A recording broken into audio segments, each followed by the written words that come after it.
మహారాష్ట్ర, గుజరాత్ రాష్ట్రాలను వర్షాలు ముంచెత్తుతున్నాయి. ముంబైలో చాలా ప్రాంతాలు నీట మునిగాయి. సహాయక చర్యల కోసం ఎన్డీఆర్ఎఫ్ బృందాలను రంగంలోకి దింపారు. భారీ వర్షాలకు రవాణా వ్యవస్థ స్తంభించింది.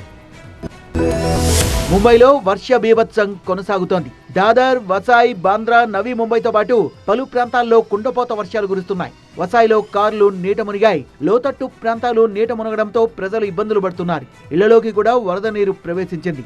ఎక్కడి వాహనాలు అక్కడే నిలిచిపోయాయి. దాదర్లోని మేనాతాయి పూల మార్కెట్ షెడ్ పై ఒక భారీ వృక్షం వేర్లతో సహా కూలిపోయింది. అధికారులు ముందస్తు జాగ్రత్తగా మార్కెట్ కు విద్యుత్ సరఫరా నిలిపివేసి చెట్టును తొలగించే పనుల్ని చేపట్టారు. మహారాష్ట్రలో వాగులు, నదులు ఉప్పొంగి ప్రవహిస్తున్నాయి. అరుణావతి నది ఉగ్రరూపం దాల్చగా రత్నగిరి జిల్లాలోని జగబుడి నది ప్రమాదకర స్థాయిని మించి ప్రవహిస్తోంది. ముందస్తు జాగ్రత్తగా ప్రభుత్వం రంగంలోకి ఎన్డీఆర్ఎఫ్ బృందాల్ని దించింది. ముంబైతో పాటు రాయ్గఢ్, ఠానే, పాల్ఘర్, రత్నగిరి, సింధుదుర్గ్ జిల్లాలకు ఐఎండీ రెడ్ అలర్ట్ జారీ చేసింది. రాబోయే 3 రోజుల పాటు భారీ వర్షాలు కురిసే అవకాశం ఉందని ప్రజలు 24 గంటల పాటు అప్రమత్తంగా ఉండాలని సూచించింది.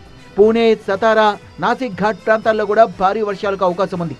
ముంబై శివార్లలోని భివాండిలో కూడా భారీ వర్షం కురిసింది. రవాణా వ్యవస్థ పూర్తిగా స్తంభించిపోయింది. ముంబైతో పాటు రాయ్గఢ్, ఠానే, పాల్ఘర్, రత్నగిరి, సింధుదుర్గ్ జిల్లాలకు రెడ్ అలర్ట్ జారీ చేశారు. వర్షాల కారణంగా ప్రజా రవాణా, స్థానిక ప్రయాణాలకు ఆటంకం కలగొచ్చని, కొన్ని పాత నిర్మాణాలకు నష్టం వాటిల్లే ప్రమాదం ఉందని అధికారులు హెచ్చరించారు. అన్ని శాఖల అధికారులు ప్రజలకు అందుబాటులో ఉండే విధంగా చర్యలు తీసుకోవాలని ఉన్నతాధికారులకు ఆదేశాలు ఇచ్చారు. ముంబైతో పాటు పలు జిల్లాలకు ఐఎండీ రెడ్ అలర్ట్ జారీ చేయడం ప్రజల్ని మరింత భయపెడుతోంది.